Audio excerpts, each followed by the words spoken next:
France Inter,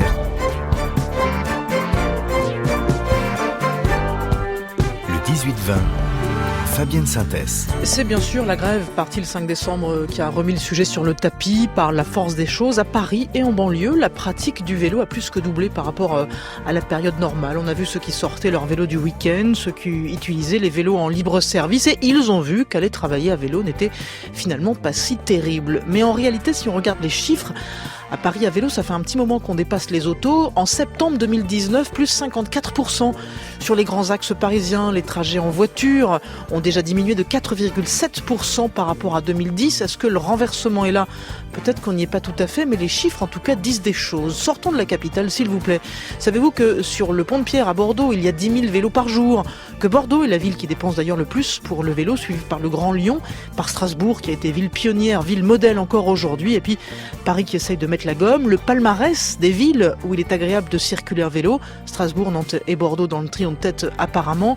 Il n'y a plus désormais un candidat dans les grandes villes qui ne parle de vélo, gage d'écologie et aussi de qualité de vie. Alors vous me direz, parce que je vous entends, vélo boulot, c'est vélo bobo, c'est la ville qui pédale, c'est pas le pays, ce sont les cadres et les professions intermédiaires, beaucoup moins que les ouvriers, encore moins que les chômeurs, c'est ce que nous confiera l'un de nos invités puisque c'est à lui que j'ai piqué ces données. Bref, Vélorussion comme révolution vélo ou pas, allez-y, faites-vous plaisir et bienvenue. Le téléphone sonne. 01 45 24 7000. Jean-Luc, c'est vous le premier, bonsoir et bienvenue Jean-Luc. Bonsoir. Allez-y.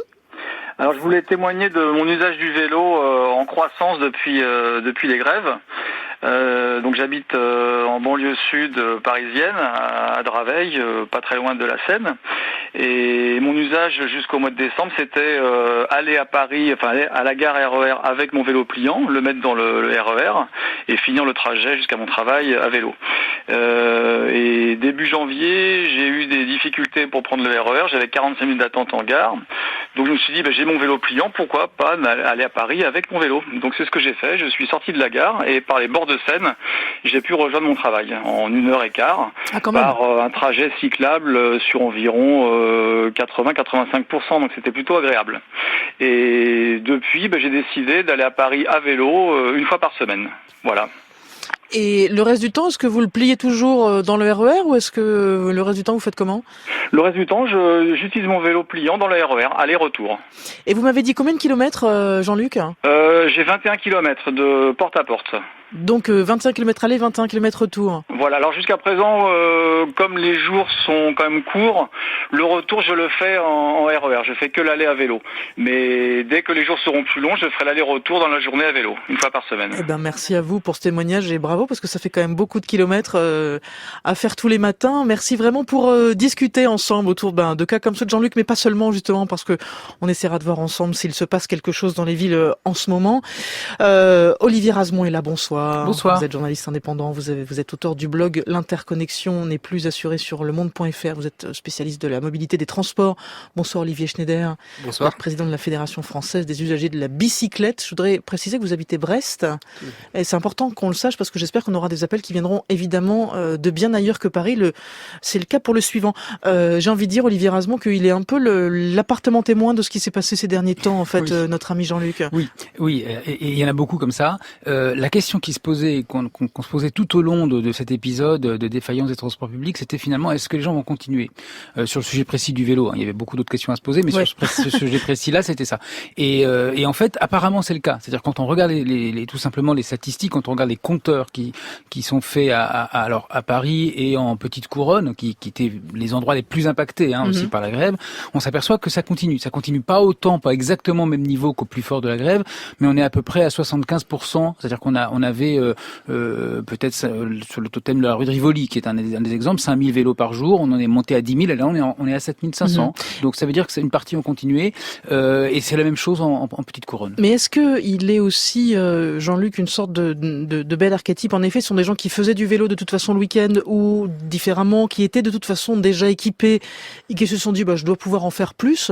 Ou est-ce vous avez le sentiment qu'on est vraiment dans les néophytes, en fait, enfin, en tout cas, ceux qui ne montaient jamais sur des vélos?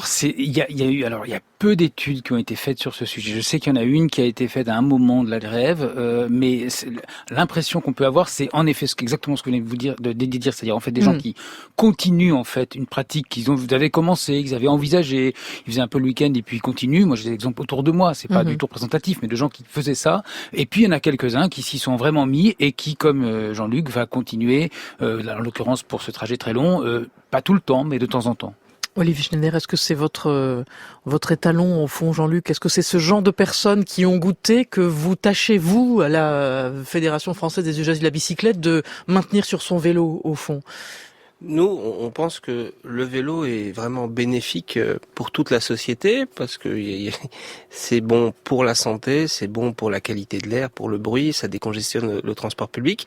Et donc, finalement, le cas de cet auditeur montre que le vélo permet à la fois d'être résilient en situation de défaillance des transports publics, qu'il soit dû à une grève à autre chose, mais également que c'est tout simplement agréable. Il nous a parlé du fait que dès que les jours seront plus longs, il fera et l'aller et le retour une fois par semaine.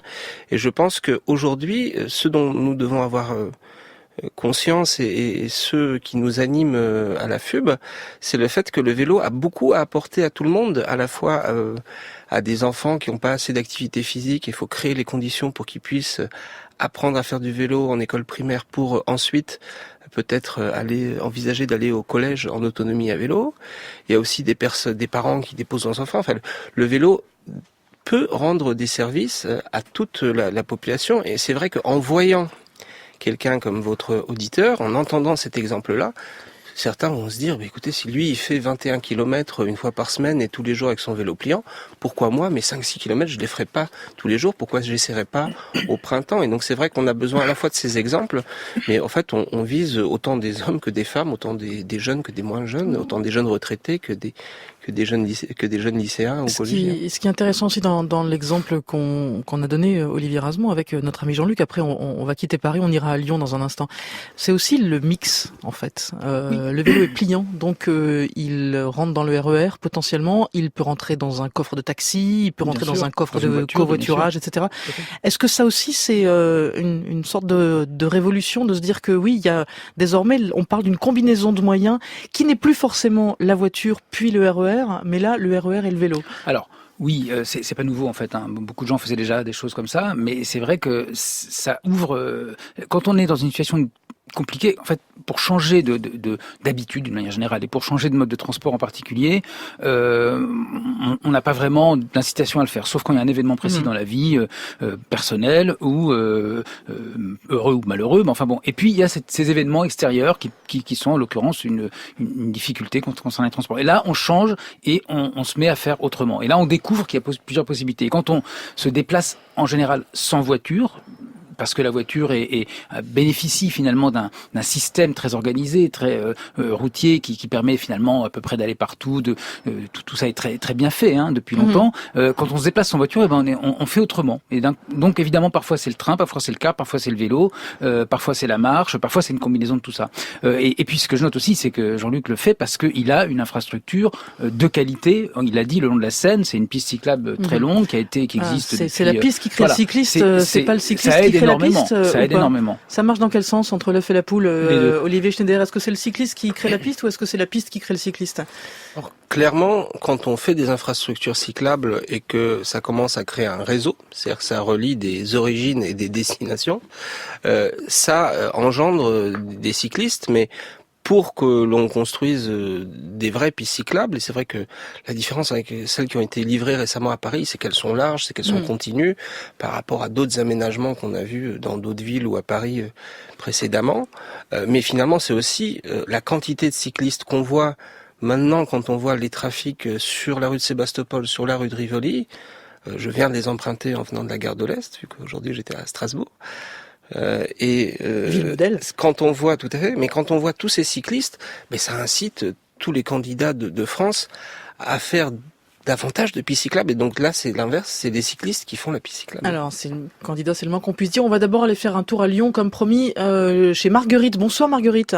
Oui, bonsoir à vous. Soyez la bienvenue. Ici à Paris, tout le monde s'accorde pour dire que le vélo est tout à fait extraordinaire, surtout en période tourmentée. Non, mais pas tout le monde, je vous rassure Marguerite. Bon, alors à Lyon, on pourrait dire la même chose. Moi-même, je trouvais l'idée absolument géniale. Bon, si ce n'est que lorsqu'on est piéton, on se rend compte que les cyclistes roulent aussi bien sur les trottoirs quand ça leur permet d'aller plus vite, voilà, que les pistes cyclables, dans certaines rues récemment installées, sont à contresens des voitures. Donc vous tournez la tête d'un côté et de l'autre, vous êtes une véritable girouette.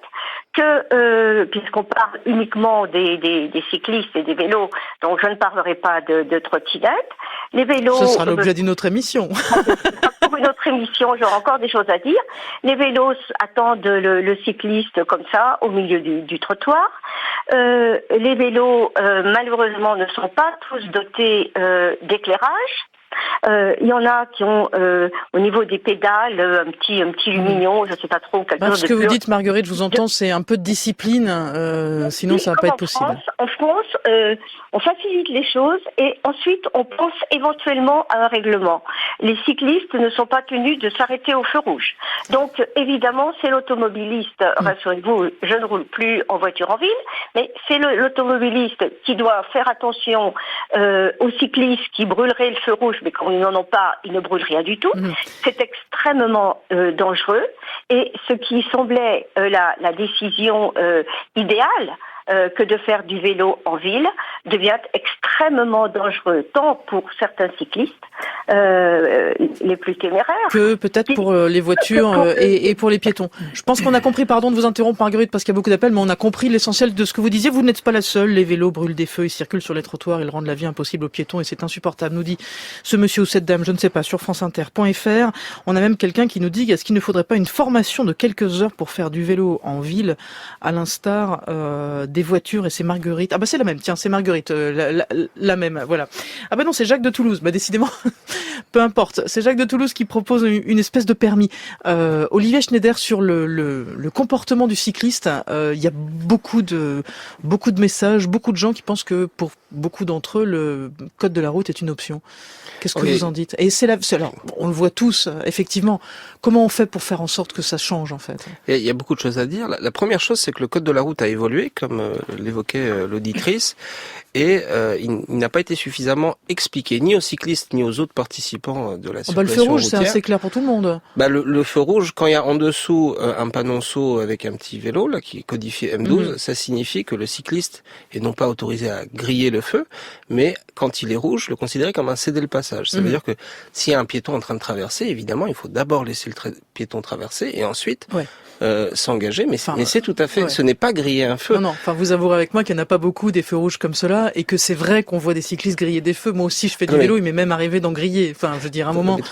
Tout à fait, parce que ces panonceaux aussi ne sont pas placés de manière cohérente. C'est-à-dire que parfois il y a exactement la même situation, tantôt il y a le panonceau, tantôt il n'y a pas, et donc les cyclistes ne comprennent pas, et les autres usagers de la route, et y compris les forces de l'ordre, ne comprennent pas forcément, parce que ça n'a pas été expliqué ni déployé de manière cohérente. Pareil pour ce qu'on appelle les doubles sens cyclables. Mais au-delà de ça... Sur le double sens cyclable, je vous suis. Je veux bien qu'on en parle, mais sur les feux rouges, honnêtement, voilà, on sait ce que c'est qu'un feu rouge. On est tous capables théoriquement de s'arrêter. Ah mais justement, et à vélo, parfois, on ne le fait pas tous systématiquement. On se fait engueuler parce que on utilise ce panonceau M12 et on se fait insulter même, alors que on a envie de s'arrêter, de sortir le code de la route, de dire écoutez, ça a évolué, etc. On va pas faire ça, tous les cyclistes. Et donc, mais par rapport à ça, les solutions, c'est en effet dès le plus jeune âge de systématiser l'apprentissage de la mobilité vélo, à la fois l'agilité à vélo, parce que et on voyait ça à partir du 5 décembre, on voyait tout de suite dans la rue ceux qui s'y sont remis et ceux qui en faisaient un peu le week-end, donc avaient de l'agilité, etc. Par ailleurs, la connaissance du code de la route, mais il y a aussi le savoir rouler réel dans l'application de cette agilité et du code de la route et un savoir-être. Et là-dessus, nous, ça fait des années qu'on milite pour que ce soit systématisé, autant au niveau de la formation initiale du permis de conduire qu'à l'école primaire, en vue de rassurer les parents sur la possibilité d'envoyer leurs enfants au collège. La loi mobilité prévoit la systématisation de ce qui s'appelle le savoir rouler à vélo, donc qui est un programme gouvernemental et normalement d'ici quelques années tous les enfants vont apprendre ces règles-là, mais il faut en effet aussi intégrer ça à la formation initiale du permis de conduire. Mais est-ce qu'il ne faut pas aussi, et je me mets dans le lot, moi j'ai une moto et un vélo, donc c'est vous dire, je suis le pire ennemi de plein de gens en fait, que je prenne l'un ou que je prenne l'autre. Est-ce qu'il ne faut pas aussi que chacun apprenne à se discipliner? Enfin, il y a quand même aussi beaucoup de ça, Olivier Rasmont, non? Alors, en fait, c'est pas du tout un petit sujet. C'est-à-dire qu'à partir de c'est une remarque très récurrente. Il y a plusieurs choses. Il y a une chose qui est fausse. Je suis désolé, Marguerite, mais c'est que non, c'est pas dangereux. C'est-à-dire quand on regarde l'accidentologie, on s'aperçoit que le fameux double sens cyclable, en réalité, alors ça existe dans tous les pays du monde. Parfois, c'est mal fait. Pas exactement mais partout, ça mais existe disons beaucoup. que, en fait, par définition, quand on est à vélo et qu'on se fait doubler par une voiture, la voiture a besoin d'accélérer pour doubler le vélo, alors que à l'inverse, lorsque les deux se croisent, la voiture décélère. Et donc ça, c'est bon pour la sécurité. Ensuite, c'est pas dangereux non plus parce que, contrairement à ce qu'on imagine parfois, l'accidentologie et le nombre de tués, il y en a de temps en temps. L'accidentologie monte, mais est proportionnelle au nombre de vélos. Elle est inférieure. En fait. Elle augmente moins. C'est-à-dire qu'il y a eu, pour reprendre l'exemple parisien, parce que c'est vrai que c'est là qu'on a le plus de statistiques et on a pu observer, plus 40%, c'est vrai, d'accidents ou de conflits, un peu, voilà, depuis mais plus de 100% de vélos. Donc, ou plus 100% de vélos. Donc, en fait, on a une augmentation. En gros, plus il y a de cyclistes, moins ils sont en difficulté, en insécurité. Et puis, il y a la question de l'aménagement. Et en fait, très souvent, dans une ville où rien n'est aménagé pour le vélo, là, ça devient, c'est pas du tout le vélo qui est facteur de risque, c'est tous les objets motorisés. Et là, ça devient infernal. Sauf que là, on les entend, on s'y habitue. Et ce qui se passe depuis quelques années, c'est vrai, dans les villes, il y a un nouveau venu, ou plutôt un renouveau venu, parce qu'en fait, il était là déjà il y a très longtemps, au début du XXe siècle, mais il y a de nouveau des vélos, et donc il faut les prendre en compte. Et par ailleurs, moi, je constate, parce que la FUB fait ce baromètre, cette étude sur une enquête massive avec plus de 180 000 réponses, etc. Et ça existe dans tous les pays d'Europe. Beaucoup de pays d'Europe font le même type d'études. Et moi, j'ai regardé un petit peu cette étude dans différents pays d'Europe, et je me suis aperçu qu'à chaque fois, il y avait une question sur est-ce que vous avez l'impression que les conflits d'usage, comme on dit, avec les piétons, avec les automobilistes, augmentent. Et dans tous les pays, il y a une augmentation. Et je pense que c'est relié aussi à la montée de l'individualisme, tout simplement. Je pense qu'il faut relier ça à ça. Et à cette habitude de vivre les uns avec les autres ou pas, dans certains endroits de la chaussée ou pas. Là où je vous suis, c'est sur ces fameuses pistes à contresens. Il y a beaucoup de gens, y compris surtout les automobilistes, qui comprennent pas le principe de la piste à contresens. Mais en effet, ça existe dans beaucoup d'endroits, dans beaucoup de rues. Et en général, c'est plutôt, en fait, sécurisant. Oui, parce que l'avantage, comme ils comprennent pas, ils ralentissent. Ouais. Et tant mieux, c'était l'objectif. Et globalement, moi, je préfère voir la voiture en face et avoir le contact visuel avec le conducteur qui arrive en face que de sentir sur mon dos un conducteur qui n'a qu'une envie, c'est de me doubler. Et juste un exemple sur les feux rouges. Le plus difficile à vélo, c'est de tourner à gauche. C'est vrai.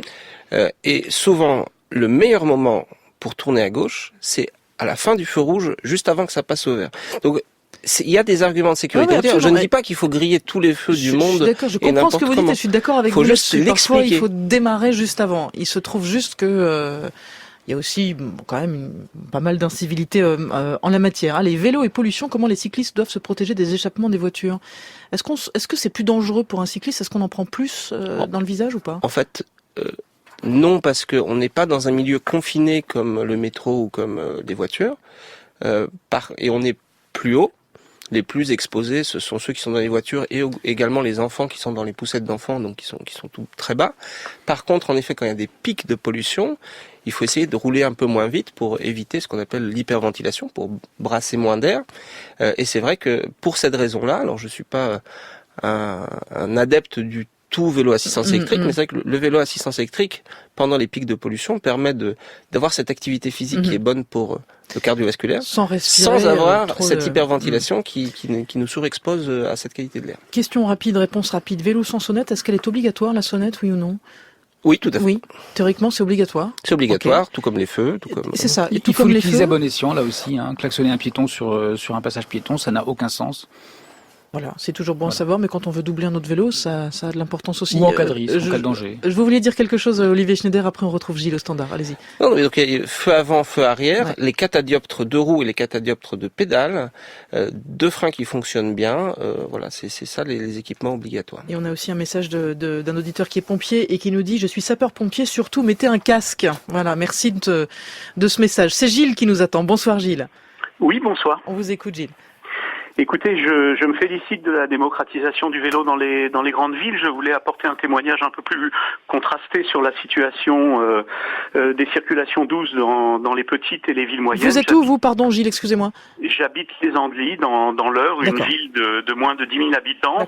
Et au cours du mandat actuel de la présente municipalité, nous sommes dans l'agglomération dominée par Sébastien Lecornu, le ministre de la cohésion du territoire. Eh bien, je peux témoigner que pas un seul mètre linéaire de pistes cyclables n'a été construit dans notre ville, et mieux, on laisse s'effacer et se détériorer les pistes cyclables existantes. Et donc ma question était la suivante: est-ce que l'État ne pourrait pas mettre parfois des cartons rouges à travers les dotations aux municipalités qui ne font strictement aucun effort pour la promotion du vélo dans leur commune?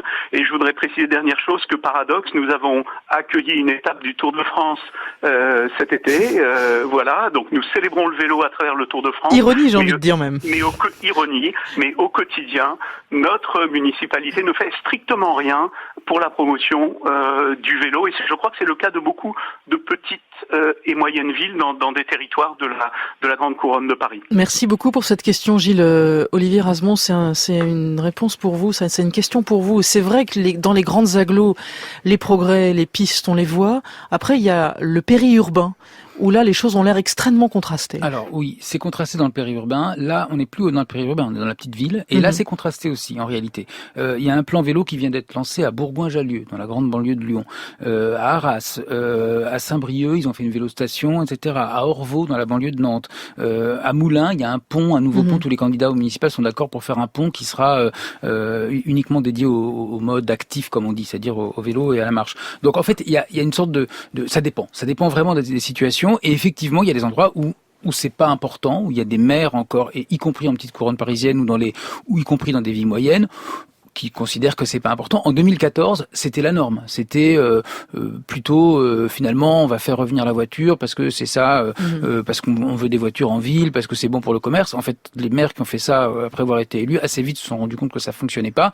Et aujourd'hui, les mêmes disent, le maire de Béthune, le maire de Pau, le maire d'Angers, etc., disent écoutez, en fait, finalement, c'était pas une bonne idée. Nous, ils reconnaissent pas forcément leur erreur, mais ils disent en gros, maintenant, on va encourager la marche et le vélo. Et donc, ça dépend vraiment des territoires. Ça dépend pas forcément. C'est pas forcément à l'État de dire ce qui doit être fait, mais par contre c'est aux électeurs et aux citoyens et notamment aux gens qui ont participé au baromètre de la FUB. Olivier Schneider, est-ce que vous savez ce que c'est le déclic en fait dans les villes? On disait tout à l'heure en introduction que la pionnière, ça a été Strasbourg. Elle a longtemps été toute seule au fond en France à avoir une vraie infrastructure pour vélo qui avait vraiment de l'allure. Qu'est-ce qui fait que les autres s'y sont mises au fur et à mesure? Alors effectivement, après il y a des concours de circonstances, c'était le cas le mois dernier, mais tout ça est quand même une évolution rapide, mais ces derniers temps seulement. Qu'est-ce qui a fait le déclic? Qu'est-ce qui dit qu'un jour on va faire la ville pour le vélo? Les déclics sont variés. Ça dépend beaucoup des villes. Dans les villes en avance, il y avait aussi La Rochelle, dès les années 70. Il y a maintenant Grenoble qui fait beaucoup de choses intéressantes. Mais les déclics sont variés. Votre auditeur parlait de sanctionner des villes qui ne font rien. À cette antenne, dans une autre émission, était invitée Corinne Lepage, qui avait travaillé sur la loi sur l'air en 96. Un des articles de la loi sur l'air rend obligatoire la création de pistes cyclables en zone urbaine. La majorité quand on refait la voirie.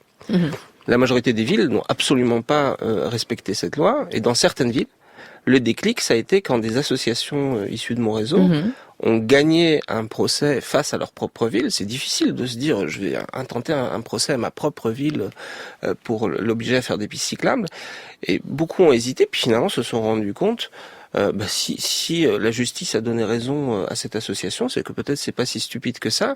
Et la loi mobilité, donc qui a été votée récemment et parue au journal officiel le 26 décembre, étend cette obligation également dans l'extra-urbain, à tous les coups, d'évaluer est-ce qu'il y a besoin d'une piste cyclable ou pas. Donc les leviers vont exister. Après, les déclics, ça peut être aussi la crise des gilets jaunes, parce que là, aujourd'hui, 60% des Françaises et des Français seraient prêtes et prêts à faire du vélo au quotidien. Mais ce qu'ils nous disent, c'est que dans leur petite ville, il y a pas les conditions qui sont réunies. Vous avez ces deux mamans à Lavore dans le Tarn qui ont fait suite à un presque accident d'un collégien qui avait failli se faire happer par un car scolaire.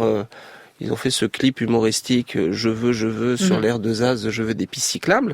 Aujourd'hui, il y a une appétence à se déplacer à vélo, et dans tous les territoires de France, y compris dans le rural, on a 25% au moins des trajets qui sont courts, pas forcément du domicile-travail.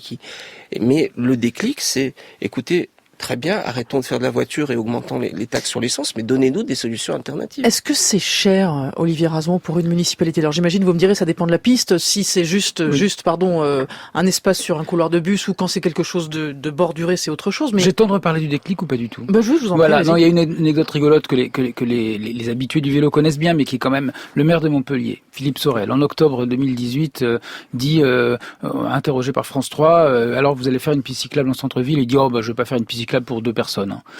Et alors, là, les gens de l'association, donc c'est un mélange de choses, c'est comme ça ce déclic-là, et puis les gens de l'association Vélocité à Montpellier ont dit, mais attendez, mais comment ça? On n'est pas deux. Je suis un des deux. Alors là, ils étaient des milliers à répondre, je suis un des deux. Et alors là, maintenant, il y a des manifs tous les mois, peut-être pas, mais enfin peut-être assez souvent, de je suis un des deux, et là, ça devient un sujet essentiel des élections municipales. Donc c'est bien le cycliste qui fait la piste. Parfois, oui. Mais du coup, même le maire maintenant en parle et dit oui, j'ai fait ma Vélorution, etc. Mais bon, tous les candidats sont obligés d'en parler. Mais alors du coup, est-ce que c'est cher pour une municipalité? Alors, du point de vue des budgets des particuliers, ça peut être présenté comme cher. Oui, c'est entre 150 000 et 800 000 euros le kilomètre de piste cyclable. Quand on regarde le kilomètre sécurisé, vous voulez dire? Sécurisé, donc avec une petite bordure. Avec une bordure et de continuité. Ça peut être éventuellement un peu plus quand il y a vraiment des gros ouvrages à passer comme des voies de chemin de fer. Un bus avec une voie dédiée, c'est entre 5 et 10 millions d'euros le kilomètre. Un tram, c'est entre 30 et 60 millions d'euros le kilomètre. Le transport public ne transporte pas forcément davantage, alors en Ile-de-France oui, mais ne transporte pas forcément davantage de monde que le vélo. L'exemple de Chambéry montre qu'à Chambéry, il y a à peu près le même nombre de gens à vélo, le même nombre de gens dans les transports publics, mais par contre, on a un coût du vélo qui est à peu près 10 fois inférieur. Aujourd'hui, en France, on a 8 euros par habitant par an qui est consacré au développement du vélo. Tout additionné, c'est-à-dire à la fois les pistes cyclables, les vélos en libre-service, les primes diverses et variées, etc. Aux Pays-Bas, c'est 30 euros par an par habitant depuis 50 ans. Si on arrive ne serait-ce qu'à monter à 20 ou 25, à la fois en additionnant les dépenses des collectivités, etc., on peut avoir un réseau de qualité. Marie-Laure, bonsoir. Marie-Laure, bonsoir. On vous écoute, allez-y Marie-Laure. Oui, alors moi je vous appelle de la métropole bordelaise. Et je voulais vous faire part de mon expérience, puisqu'il y a, il faut savoir que la métropole bordelaise prête des vélos, qu'ils soient assistance électrique ou vélo standard, pendant 2 mois. Donc moi j'ai eu l'occasion d'emprunter il y a 1 an un vélo à assistance électrique, et je m'en suis servie pour aller à mon travail. J'ai un trajet domicile-travail de 12 km à peu près. Et je mets environ, quand j'y vais en voiture, tout le temps entre 30 et aux alentours de 30 minutes. Et avec le vélo à assistance électrique, je me suis rendu compte que je mettais à peu près le même temps. Et donc ça m'a convaincue. J'ai vendu ma voiture, puisque mon mari par ailleurs fait aussi du vélo. Les enfants se déplacent aussi en vélo. Donc on a vendu une voiture sur 2 dans notre famille. Et je me suis équipée d'un vélo à assistance électrique que j'utilise, je dirais pas tous les jours parce que quand il pleut trop, j'y vais pas, mais 80% du temps. Voilà. Alors bon, j'ai des pistes cyclables sécurisées à peu près pour 80% du trajet. Ça c'est pour la métropole. Quand on parle de Bordeaux, je vous entendais en début d'émission. Moi, je trouve pas que ce soit très facile de se déplacer à Bordeaux en vélo. Mais vous êtes la ville qui met le plus d'argent visiblement en ce moment. Alors, en tout cas, non, peut-être. Olivier Schneider, vous faites non avec la tête? Moi, c'est les chiffres que j'ai. Thomas Cazenave qui lui a proposé de faire 200 km d'autoroute cyclable. Et ça, oui, avec ces projets-là, je pense qu'on peut dynamiser le vélo et faire des trajets plus longs qu'un trajet de 3 ou 4 kilomètres. Merci beaucoup pour votre témoignage, Marie-Laure. Il y a deux choses qui sont intéressantes dans le témoignage de Marie-Laure. D'abord, il y a l'incitation de la ville. C'est intéressant dans les grandes agglomérations, la nôtre par exemple à Paris ici, subitement c'est la région qui elle aussi se met à mettre à disposition des vélos électriques comme une espèce de forme de leasing en fait. Exactement. Cette incitation-là, elle désormais c'est devenu quelque chose d'assez basique et d'assez classique finalement ou pas? C'est un des outils en fait. Alors c'est drôle, il y a 10 ans, on parlait déjà de vélo. Hein. Et à ce moment-là, on disait on va faire il y a plus de 10 ans même, on va faire des vélos en libre service, donc Vélov à Lyon, Biclou à Nantes, etc. Et puis on s'est aperçu, certes, il y a des gens qui du coup les prenaient, qui les utilisaient, mais on s'est aperçu que ça suffisait pas parce que la première demande de quelqu'un qui se dit tiens je vais faire du vélo tous les jours, c'est la sécurité. Donc il faut soit des pistes sécurisées, soit il faut sécuriser les carrefours. Souvent, on oublie de sécuriser les carrefours, c'est-à-dire en fait l'aménager tout simplement. Il faut à certains endroits, au contraire, un apaisement de la circulation, moins de voitures aussi pour se sentir en sécurité. Donc il y a toute une série de choses. Et puis effectivement, il faut inciter. Alors il y a des endroits où c'est compliqué d'avoir un espace pour garer son vélo, donc le vélo en libre service peut être intéressant. Et puis il y a ces systèmes d'aide, soit d'aide à l'achat, soit de mise à disposition de vélos, donc comme ce que fait la région Île-de-France avec le Véligo, qui est je crois un très bon vélo, hein, parce que moi j'ai essayé une fois, il était effectivement très bien, et donc qui permet aux gens pour 40 € par mois, c'est pas très cher, d'avoir leur propre vélo, et ça leur donne envie d'essayer. Donc il y a et tout ça s'additionne. En fait, c'est pas une seule chose, c'est pas une seule mesure. On a cru qu'il y avait une seule mesure, non, c'est un système, c'est toute une série de choses, c'est des arceaux de stationnement, c'est le fait, c'est communiquer par les vélos tout simplement. Le post-déclic, si on peut dire. Olivier Schneider, elle nous parle, notre amie Marie-Laure, de la sécurisation des pistes et des endroits avec et des endroits sans. Est-ce que le fait d'avoir des pistes séparées, c'est une vraie spécificité française? Est-ce que toutes les villes ont choisi les pistes séparées, ou est-ce qu'au contraire il y a des agglos qui ont choisi, la piste cyclable identifiée mais sur la chaussée sans séparation pour que le vélo et voiture vivent ensemble? Est-ce que ça existe ça, ou est-ce qu'on est tous en séparation en France? Non, mais aujourd'hui la majorité des pistes cyclables au sens large, des aménagements cyclables sont ce qu'on appelle des bornes cyclables, c'est-à-dire une partie de la chaussée qu'on sépare virtuellement avec de la peinture, et on réserve cette partie-là au vélo. C'est vrai que l'accidentalité en tant que telle montre que c'est relativement sécurisé, mais le problème, ce n'est pas uniquement de réduire un risque d'accident. De toute façon, il y a un tué à vélo tous les 30 à 50 millions de kilomètres parcourus, donc c'est très rare. Mais par contre, on a souvent l'impression qu'on a failli mourir parce que un bus ou un grand gabarit est passé juste à côté de nous. Et donc, au-delà de cette notion de risque, ce qu'il faut, c'est rassurer pour rendre confortable les trajets à vélo. Et c'est vrai que Olivier Razemont parlait tout à l'heure du baromètre des villes cyclables. Une des choses qui ressemblait de l'édition 2017, on va dans 2 semaines publier l'édition 2019, les résultats 2019, mais ce qui ressortait de 2017, c'est que 80% des gens avaient absolument besoin de pistes cyclables séparées pour être rassurés. Et c'est vrai que à Paris, des plans vélo, il y en a depuis une vingtaine d'années, et c'est maintenant ces grandes pistes cyclables bidirectionnelles, bien séparées, qui rassurent les parents, et qui marquent les esprits conjoints, manifestement, etc. parce que tout le monde parle que de ça. En fait. Et alors oui, et qui sont effectivement extrêmement faciles et qui sont formidables. La question que je me posais, moi, c'est comme il y a toujours, et c'est les questions qu'on a posées au début sur la dangerosité, etc., le prouvent, il y a toujours une difficulté parfois de cohabitation entre les voitures et les vélos, entre les 2 roues motorisées et les vélos. Est-ce que le fait de séparer systématiquement ne fait pas que, dès lors que le vélo se retrouve dans la circulation quand il est sur un couloir de bus ou ailleurs, là où il n'y a pas de délimitation, alors c'est plus compliqué? En fait, si on prend des villes où il y a beaucoup de vélos, et je prendrais exprès pas les villes néerlandaises, mais Bâle par exemple. À Bâle, il y a des endroits où c'est séparé, des endroits où au contraire on a un pont sur le Rhin qui est à peu près l'équivalent du pont de Pierre, c'est-à-dire qu'il y a des trams, mais il y a aussi il y a pas de voitures, il y a peut-être des taxis, mais il y a simplement des piétons, des cyclistes et des tramways, et donc là ça marche très bien parce que c'est Berlin est très peu séparé par exemple. Berlin, ça dépend des endroits, mais c'est très peu il y a séparé. aussi une densité beaucoup moins grande à Berlin aussi. Donc ça dépend en fait aussi de la forme de la ville.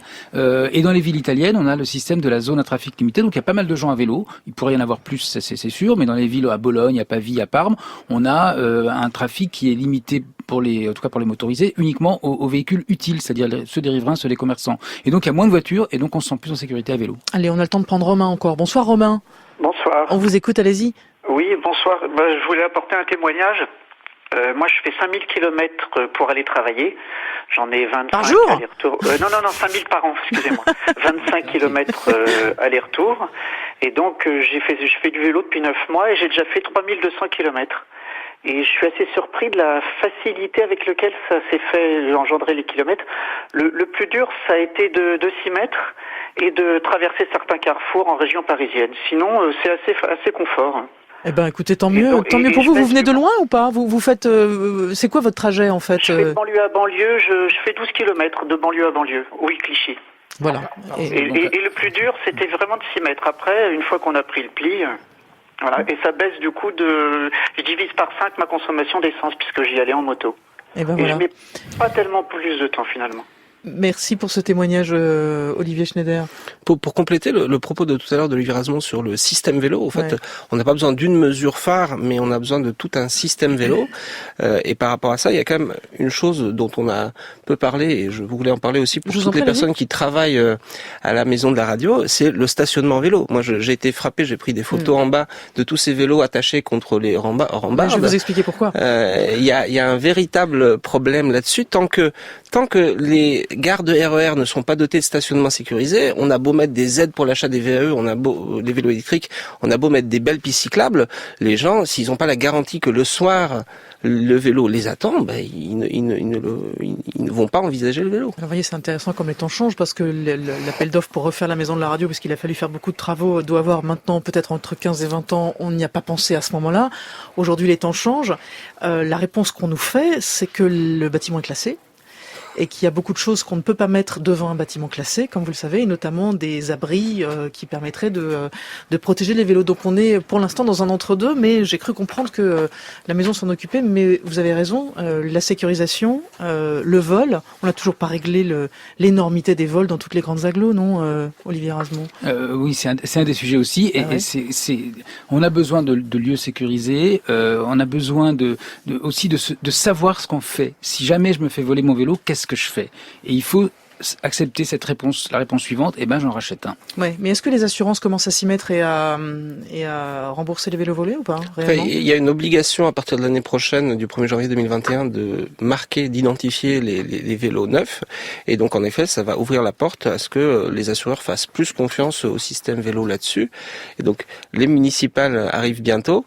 J'invite tous vos auditeurs à taper municipal 2020 vélo pour aller sur notre site pour demander aux candidats dans vos différentes villes de compléter le système vélo parce que les lacunes sont différentes d'une ville à l'autre. On aura largement l'occasion, j'imagine, d'en reparler. Merci beaucoup, merci à tous, merci pour vos nombreuses questions et portez-vous bien.